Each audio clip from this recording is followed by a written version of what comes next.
You're driving down a dark, rural road late at night. No streetlights, no houses, just the sound of your tires on the pavement and your headlights cutting through the trees. Then something steps out into the woods. At first, your mind tries to make it normal. Maybe it's a dog, maybe it's a coyote, maybe it's a wolf.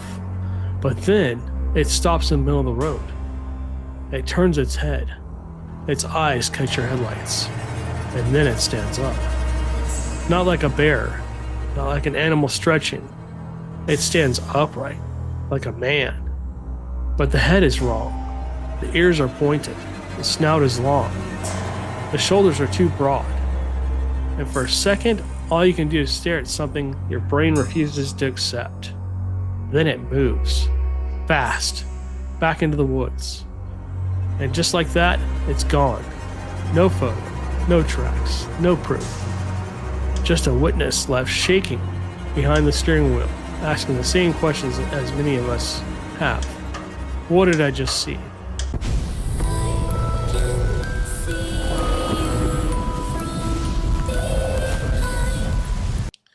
Tonight on the Deep Woods Paranormal Podcast, we're opening the case file on one of the most terrifying cryptids in America, Dogman. Welcome back to the Deep Woods Paranormal Podcast. I'm Matt Harvey with Deep Woods Paranormal, and tonight we're continuing with the cryptids, but we're moving away from Bigfoot and stepping back into something darker, Dogman. Now, Bigfoot reports are strange. They often involve knocking in the woods, footprints, strange howls, tree structures, or the feeling of being watched. But Dogman reports feel different. People do not usually describe Dogman as curious. They describe it as aggressive. They describe it as a predator. They describe something that looks like a wolf, a dog, and a man all mixed together into one terrifying creature. A massive wolf-like head, pointy ears, long claws, glowing or reflective eyes, a powerful body, and the details that turn a strange animal sighting into something much more disturbing. Witnesses say it walks upright. In this episode, we're going to handle Dogman like a case file. We're not saying every report is real. We're not saying every witness is right. But when you compare these stories side by side, patterns start to show up. Roadside encounters, tree line watchers, hunters' reports, farm and livestock incidents, glowing eyes, deep growls, upright movement, and the repeated feeling witnesses describe over and over again. They did not just feel scared, they feel hunted. There's no judgment here, just open-minded discussion. Deep Woods Paranormal, making the paranormal normal. Case File 1, what is Dogman? Before we get into the case, we need to define what people usually mean when they say Dogman. Dogman is described as a large wolf-like or dog-like creature with features that seem almost human.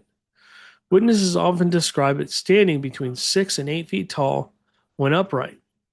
The head is usually described as a canine with a long snout, pointed ears, sharp teeth, and glowing or reflective eyes. The body is where it gets strange. Some witnesses say it has muscular chest and shoulders. Others describe long arms, clawed hands, powerful legs, and the ability to move on 2 legs or 4 legs.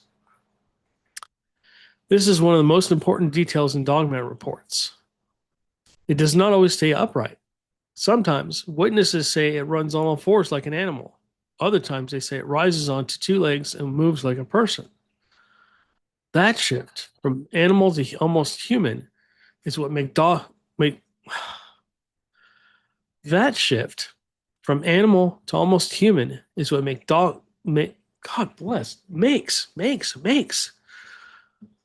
That shift from animal to almost human is what makes Dogman the most disturbing cryptids in American folklore.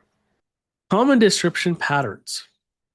Most reports include some combination of a wolf-like head, pointed ears, long snout, glowing or reflective eyes, a tall upright body, long claws, muscular shoulders, fast movement, deep growling, and behavior that feels intelligent.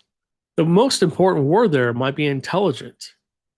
Witnesses often do not describe Dogman as a confused animal. They describe it as something that's aware, something watching, something that knows that has been seen. Our witness is seeing an unknown cryptid, a misidentified animal, a modern werewolf legend, or something paranormal wearing the shape of a predator. Case File 2: The Roadside Encounters. One of the most common dogman patterns is the roadside encounter. A person is driving at night on a rural road.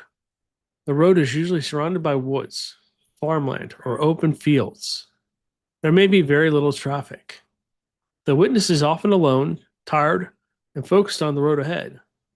Then something appears into the headlights. At first, the witness thinks it's an animal, a dog, a coyote, a wolf, or maybe a bear. But the reports change when the creature stands up, turns towards the vehicle, or crosses the road in a way that does not match a normal animal. So the location pattern. These reports usually happen on dark back roads, rural highways, wooded roads, farm roads, isolated areas near rivers, fields, or forest edges. This setting matters because it creates the perfect condition for both a real encounter and a possible mistake. Low light, short reaction time, headlights, fear, motion. The witness may only have seconds to process what they saw. But even with that limitation, many witnesses insist what they saw was not a normal animal. Witness claim. The creature is often described as crouched near the side of the road, standing on the tree line, or crossing from one side of the road to the other.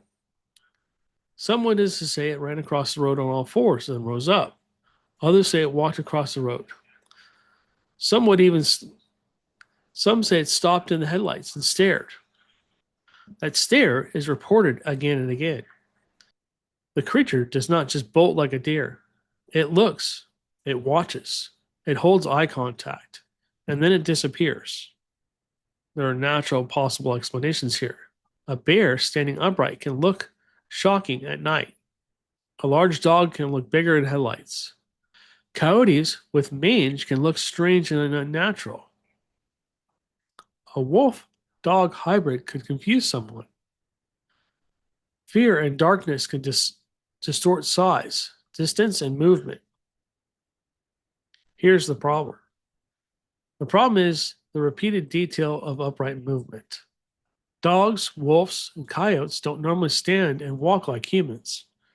Bears can stand, but they do not have canine heads and pointed ears. So the question becomes, are witnesses misidentifying known animals under bad conditions? Or are they describing something that does not fit known wildlife?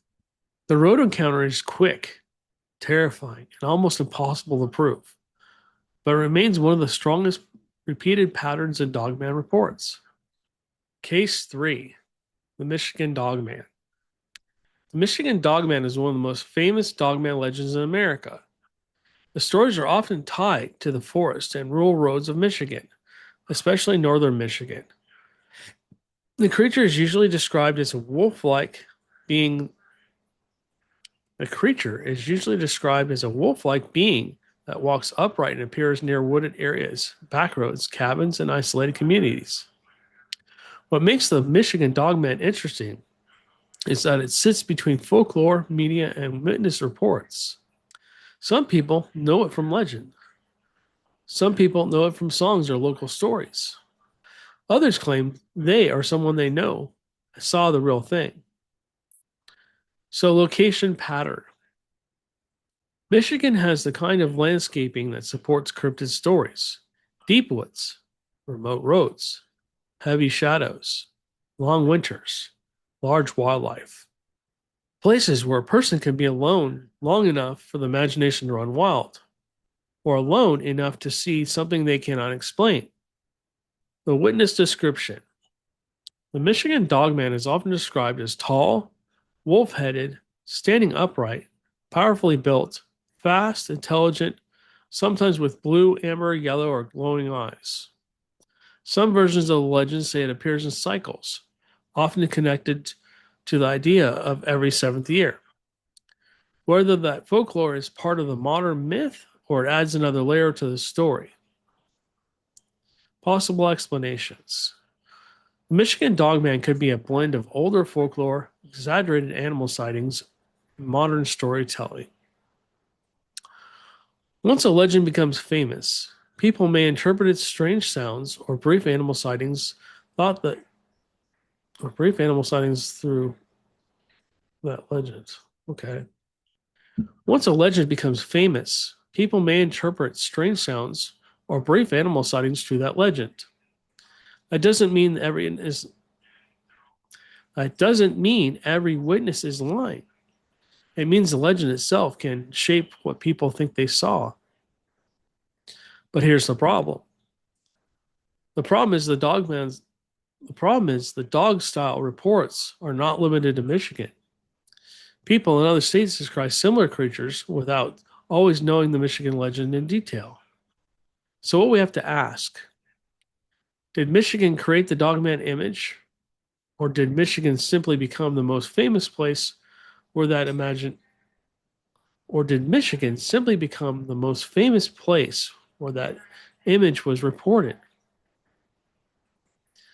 Michigan Dogman is where folklore and field reports blur together, and that makes it one of the most important Dogman case files. Case file 4, the Beast of Bray Road. If Michigan Dogman is legend, the Beast of Bray Road is the case file that gave Dogman a physical address. Bray Road is near Elkhorn, Wisconsin, and reports from that area help push the idea of an American werewolf-like creature into the wilder cryptid world. Witnesses describe a large wolf-like creature near the road.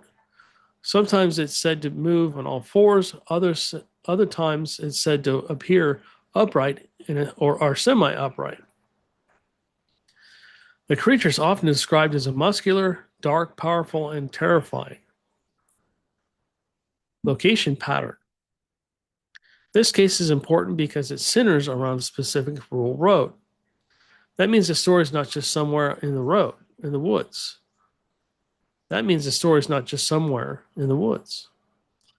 It's tied to a place, a stretch of road, a local community, a pattern of reports.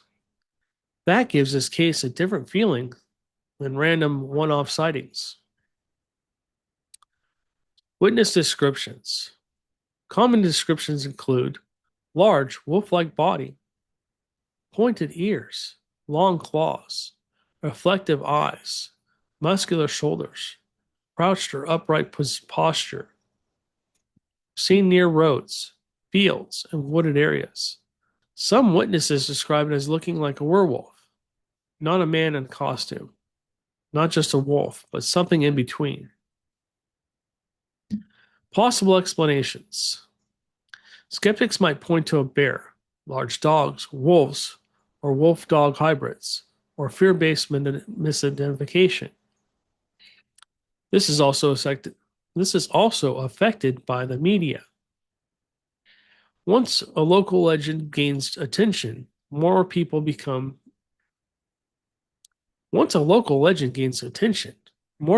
forward. Some reports may be sincere, others may be exaggerated, and some may be influenced by the story itself. But here's the problem. The problem is the consistency. Different people describe a similar type of creature in a similar area. That does not prove Dogman exists, but does create a pattern of worth discussing. The Beast of Bray Road may be the cause that turned Dogman from local legend into a serious American cryptid mystery. Case 5, the Tree Line Watcher. Not every Dogman report happens on the road.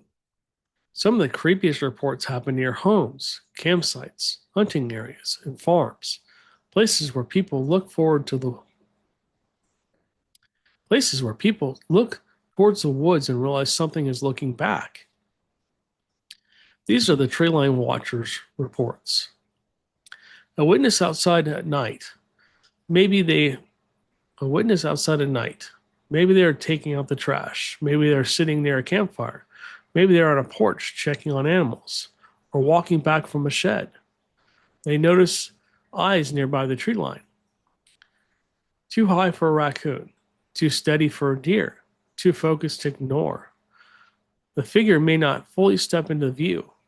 It may remain half hidden in the darkness, but the witness feels watched, not randomly noticed, watched. Local pattern. These encounters often happen near backyards that border woods, campsites, barns, fences, rural driveways, hunting cabins, abandoned roads. A creature is usually close enough to be seen, but far enough to remain partially hidden. That detail matters. In many reports, Dogman does not try and charge, it just observes. Witness claim.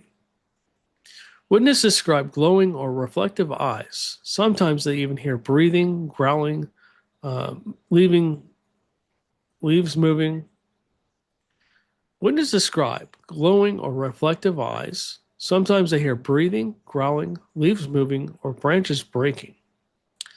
In some cases, dogs react before the person sees anything. A family dog may bark, then suddenly stop. Livestock may become restless. A person may feel uneasy before they understand why. Then they look towards the woods and see the shape. Possible explanations. Animal eyeshine is very real. Deer, raccoons, coyotes, cats, owls, and other animals can reflect light at night. In the dark, people can misjudge height, distance, appearance, and size. A normal animal on a hill or behind brush can appear much taller than it actually really is. But here's the problem. The problem is the height and the shape described in some reports. Witnesses say the eyes were 6 to 8 feet off the ground. They describe shoulders, a snout, pointy ears, a body standing upright behind the trees. And sometimes they describe a growl that feels far too deep for a small animal. These reports are not just sightings, they're encounters, where the witnesses feels like the creature is studying them from the edge of the forest. Case File 6, Hunting Encounters. Hunters' reports are important because hunters usually know the woods. They know what deer sound like. They know what hogs sound like. They know coyotes, owls, raccoons, bobcats, and normal nighttime movement. That does not make every hunter report accurate, but does make the witness worth listening to. When someone who spends time outdoors says, "I don't know what that was," that deserves attention. Local pattern. Hunters' encounters often happen in tree stands, ground blinds, remote woods, on game trails, creek bottoms, thick brush, national forest, private hunting leases. These reports often involve more than just a visual sighting. They may include sounds, movement, smell, track, or strange animal behavior.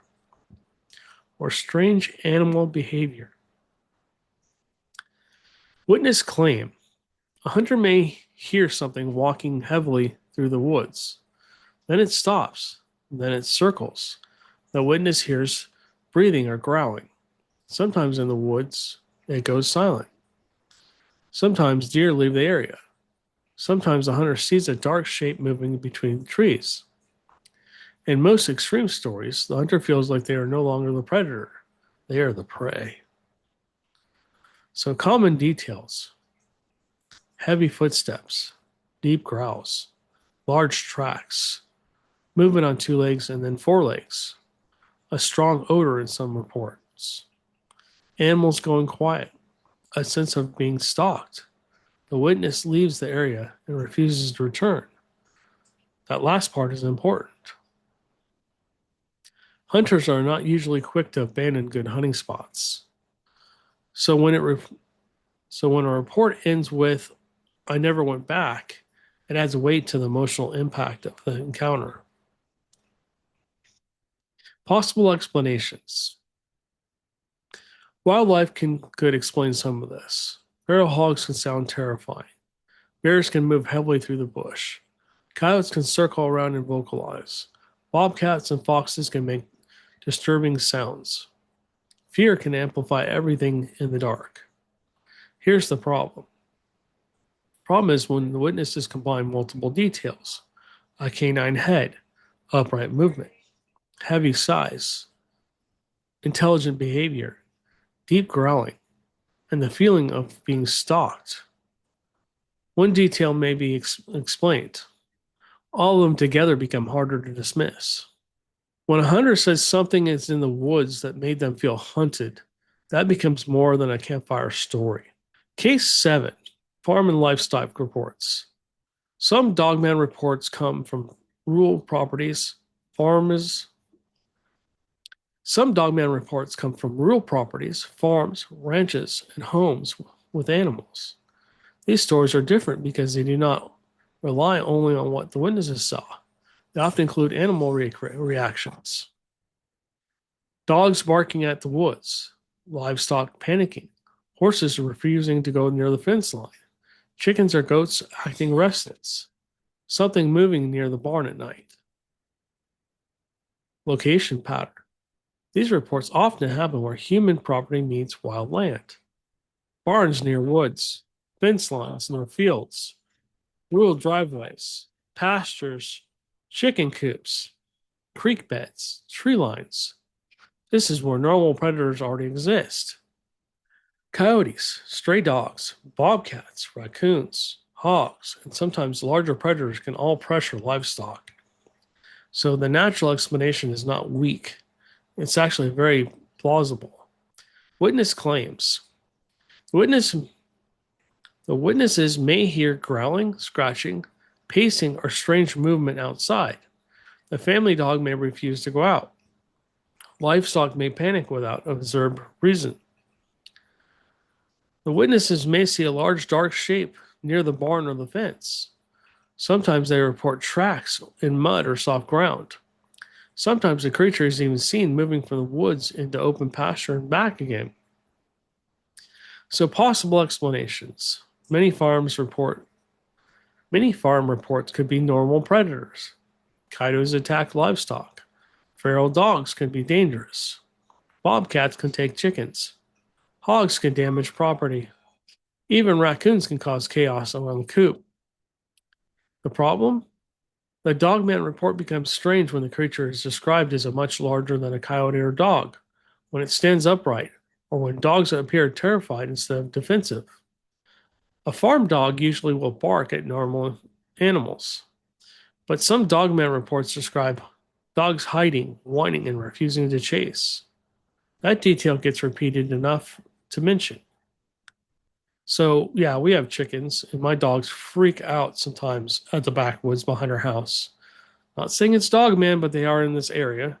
I think it's more Bigfoot activity because I have seen shadows back by the woods back there. I've seen eye shine back there and stuff like that. We caught it on camera where eye shine is back there, and you see them blink and stuff through the infrared cameras.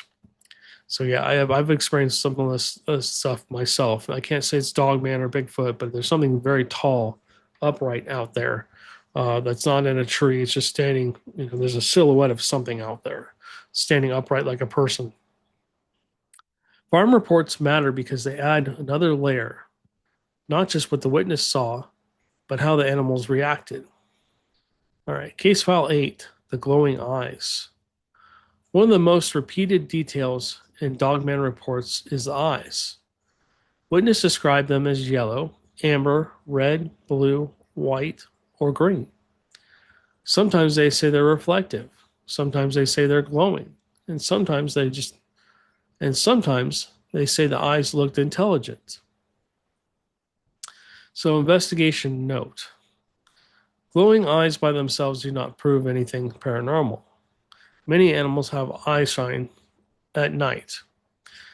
Their eyes reflect light from headlights, flashlights, porch lights, trail cameras, or the moon.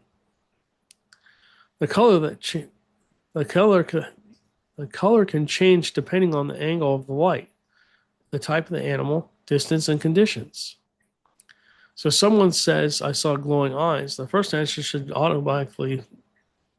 So someone says, I saw glowing eyes. The first answer should not automatically be Dogman. The first question should be, what animals live in the area? How high were the eyes? How far away were they? Was there a light source? Were the eyes moving? Did the witness see a body shape?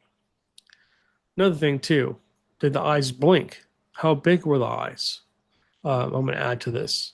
If you see eyes that are just normal size, I mean, that could be an animal. But when the eyes are size of baseballs or golf balls or in between that, it could be a much larger creature.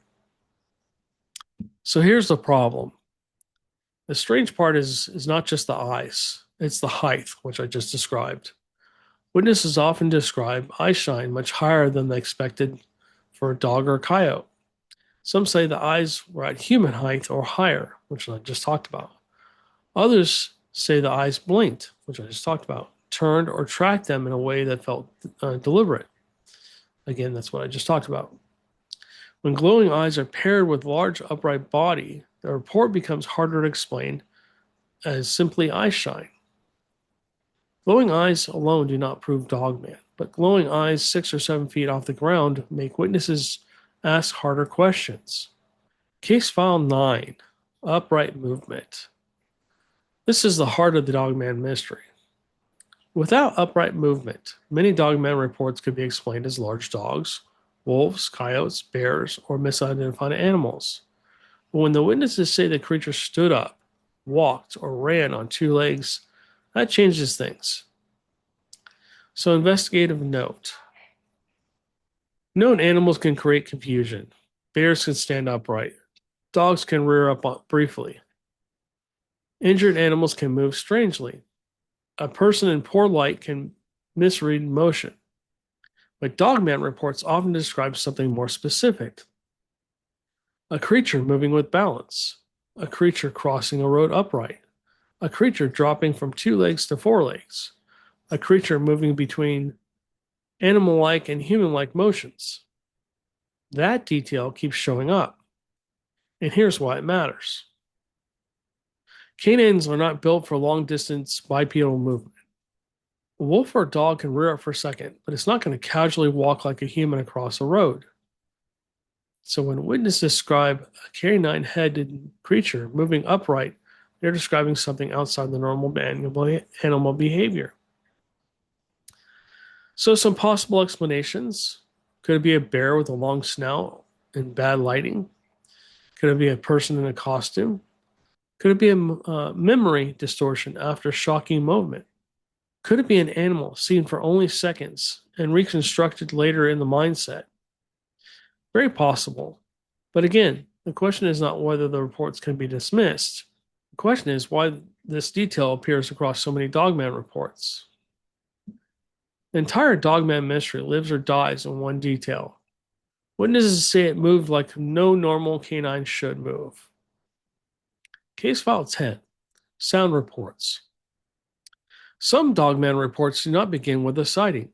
They begin with a sound, a deep growl, a howl that sounds too large, a scream in the woods, heavy breathing outside a tent, something walking around the cabin at night, something pacing near a tree stand. So, investigation note. This is where we have to be careful. The woods can sound terrifying at night. I can testify to that. Coyotes can sound like an entire group of creatures screaming. Foxes can make sounds that seem almost human.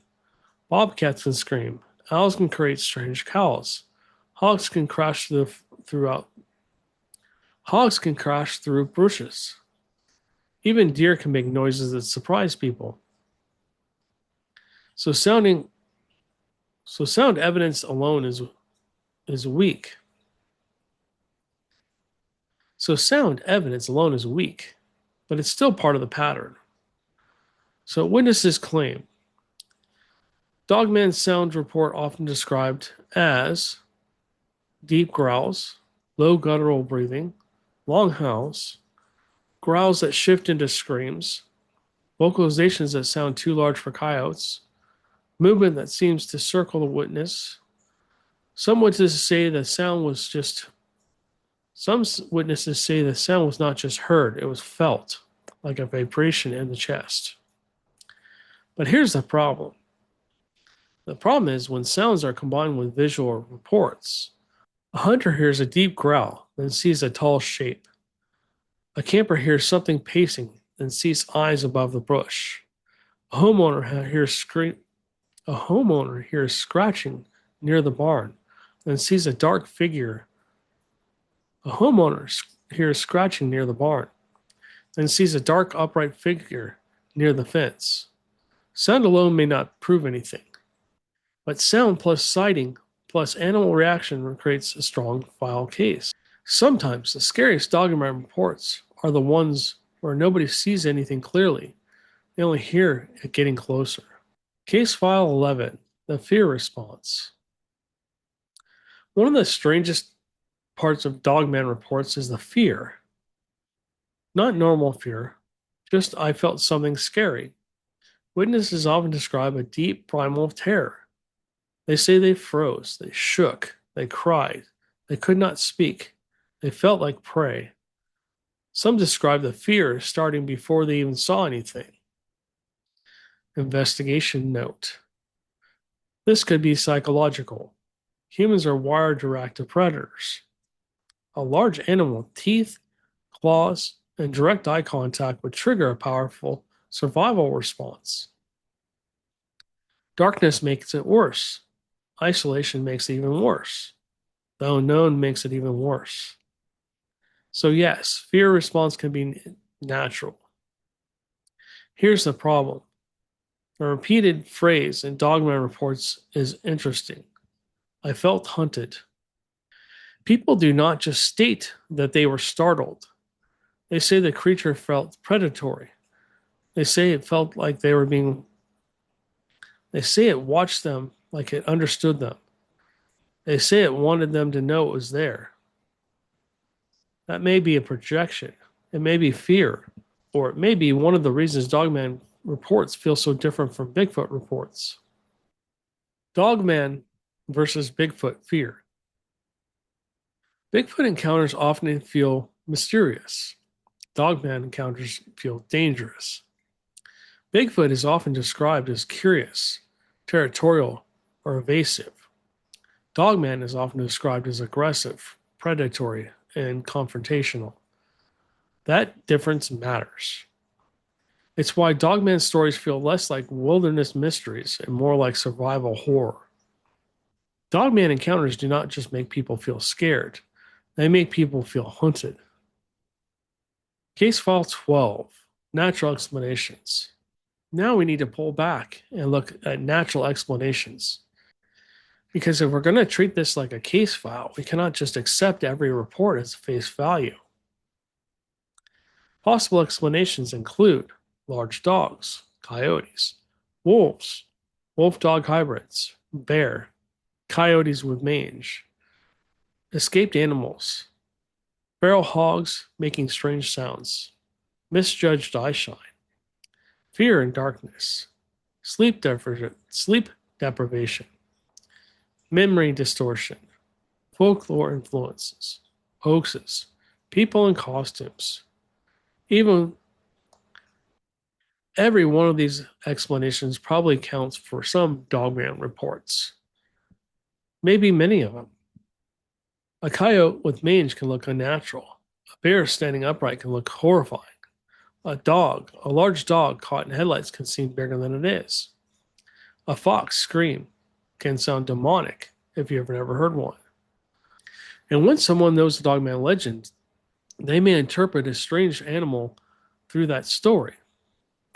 That's important, but not every explanation fits every detail. The hardest details to explain are the canine head, upright movement, human-like posture, large size, fast speed, intelligent behavior, repeated witness patterns, and the intense feeling of being watched or hunted. This is where the case remains open. So, case 13, paranormal explanations. Some people believe Dogman is not just a normal animal at all. They believe it may be part paranormal. Theories include a shapeshifter, an interdimensional being, a spiritual predator, a guardian of certain land, a manifestation of fear, a werewolf-like being, something connected to old folklore. This is where the conversations become controversial. A flesh and blood creature should leave physical evidence, tracks, hair, bones, clear photos, DNA, a body. But dogman-like cryptids exist mostly in eyewitness encounters. That pushes some people towards paranormal theories. Maybe it appears and disappears. Maybe it's not always physical. Maybe it's tied to certain locations. Maybe it's something people experience during moments of fear, isolation, or high strangeness. We do not have to claim that as fact, but as part of the dogman conversation. If dogman is flesh and blood, then where's the body? If dogman is if dogman is flesh and blood, where's the body? If dogman is paranormal, then the rules change completely. So my final thoughts. So what is Dogman? Is it a real cryptid? Is it a modern werewolf legend? Is it a misidentified? Is it a misidentified wildlife? Or a product of fear and folklore? Or something paranormal moving through the dark? Or something paranormal moving through the dark under a name we gave it because we do not know what else to call it? Or is it, or so, God bless, or something paranormal moving through the dark under a name we gave it because we do not understand what else to call it? The honest answer is we do not know. But when you compare the reports, certain patterns keep coming back. Dark roads, tree lines, hunters, farms, glowing eyes, deep growls, upright movement. At witnesses who leave the encounter convinced they were not just scared. They were being watched. Maybe Dogman is nothing more than folklore. Maybe it's a mix of bears, coyotes, dogs, and fear. But maybe there's a reason these stories keep showing up. Maybe there's a reason people from different places describe the same nightmare. And maybe, just maybe, the werewolf legend never really disappeared. Maybe it just moved into the back roads. That's going to wrap it up for tonight's episode of the Deep Woods Paranormal Podcast. Tonight we opened up the case files on Dogman, one of the most terrifying cryptids in America. We looked at roadside encounters, Michigan Dogman, Beast of Bray Road, tree line watchers, hunters reports, farm cases, glowing eyes, strange sounds, and one detail that keeps the mystery alive, a wolf-like creature walking upright. So now I want to ask you, would you rather come face to face with a Bigfoot in the deep woods or a dogman on a dark road? Let us know in the comments. And if you've ever seen something strange in the woods or on a back road near your property or outside your home, we want to hear your story. There's no judgment here, just open-minded discussion. This is Matt Harvey with Deep Woods Paranormal, and we are making the paranormal normal. And I will catch you guys on the next one.